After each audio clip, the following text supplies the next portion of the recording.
Bonjour, bienvenue à votre série de capsules pour améliorer votre communication interpersonnelle au quotidien à l'aide d'outils de la PNL. Evelyne Bélanger. Bernard Paré, Groupe Néo, coach de transformation. Dans la première série de capsules, nous vous avons présenté un premier outil de PNL pour améliorer votre communication, c'était les modes de représentation. Nous vous avons enseigné comment reconnaître les modes visuels, auditifs et kinesthésiques.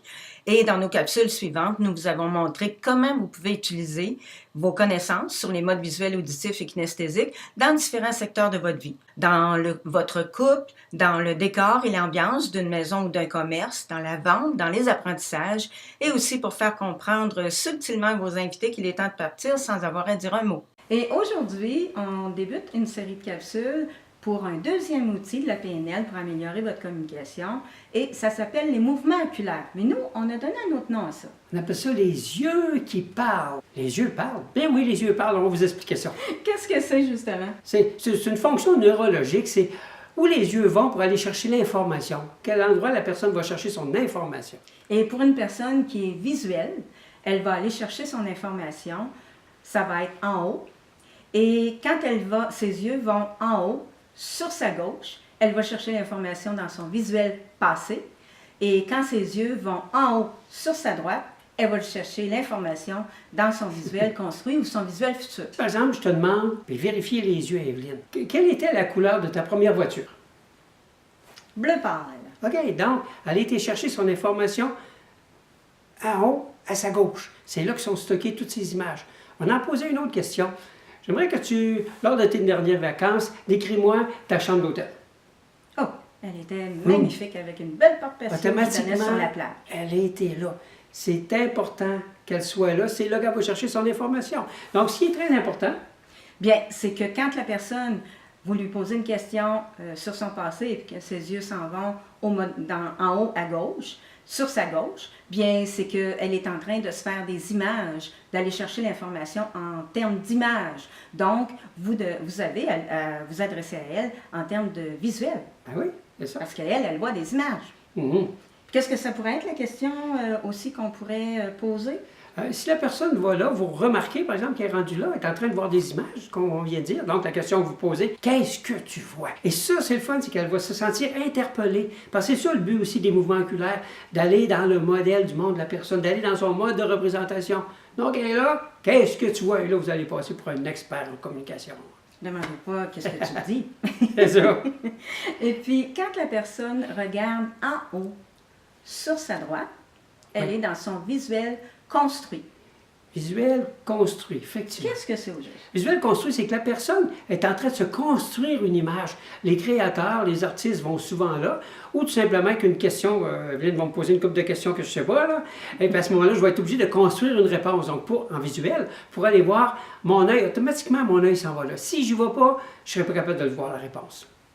Première question. Oui. Imagine une girafe rose avec des points verts. C'est spécial. Alors, il est allé chercher l'information, il a fallu qu'il la construise. Donc, il l'a construit en mode visuel en allant chercher une image, se construire une image de girafe. Et c'était en haut, à ma droite. OK, pose-moi une autre question. Une autre question. Okay. Imagine où tu vas être dans 5 ans professionnellement. OK. C'est le fun, ça. Je me vois en Europe, justement, en train de donner une formation. Puis nous sommes... on n'a pas besoin de le savoir. OK. Donc, il est allé construire, pour me répondre, il est allé chercher de l'information en construisant, puisque ce n'est pas encore arrivé. Il est allé dans son visuel construit, c'est-à-dire en haut, sur sa droite. Puis ce qui est bien important, quand la personne a les yeux là, en haut, sur sa droite, qu'est-ce que c'est? C'est de savoir que la personne est en train de regarder une image, en train de se construire une image. Et alors, quelle question vous pouvez lui poser pour continuer la conversation? La même que tantôt. Qu'est-ce que tu vois? Parce que vous savez qu'elle est en train de voir, qu'elle construise ou non, elle est en train de voir une image. Donc, si la personne va ici à sa gauche, qu'est-ce que tu vois? Ça va à sa droite, qu'est-ce que tu vois? Et encore une fois, vous allez passer pour un expert en communication parce que vous allez la rejoindre dans son mode de représentation. Donc, vous voyez que les yeux parlent. Parce qu'il vous montre de vous adresser à cette personne-là dans son mode visuel.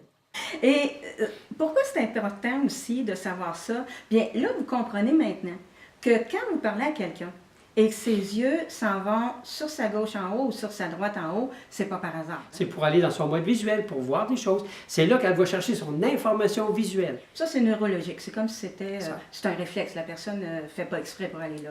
On pourrait dire qu'il y a autour de 20% de la population Ouais. qui est inversée. Ça veut dire quoi? Inversé, c'est tout simplement, c'est que pour certaines personnes, le passé va être là, les images du passé visuel passé vont être à sa Va être droite. en haut, sur sa droite. Et puis, le construit, visuel construit va être en haut, à sa gauche. Tout simplement, ils ont inversé, c'est le cerveau qui a inversé. Certains livres, on parle de gaucher, mais ça, je ne peux pas l'affirmer depuis 40 ans que je fais de la PNL. Il y a des droitiers aussi qui sont inversés, je ne sais pas pourquoi, mais c'est comme ça. D'ici la prochaine capsule, bien, on a un exercice pour vous. Lorsque vous jasez avec quelqu'un, vérifiez si ses yeux vont dans son niveau visuel passé ou dans son niveau visuel construit ou futur. Et ce qui serait aussi le fun, peut-être, ou intéressant, Bien, c'est au niveau de quand vous regardez une émission ou si vous regardez un film, surtout quand il y a un interrogatoire. Vérifiez les yeux de la personne interrogée si la personne va chercher son information dans son visuel passé sur sa gauche en haut ou dans son visuel futur construit en haut sur sa droite.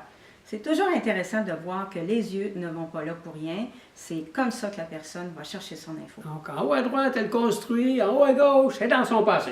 Et c'est toujours la même question quand on veut lui parler. C'est ça. Qu'est-ce que tu vois? D'ici là, passez du bon temps et à la prochaine. Amusez-vous avec nos outils.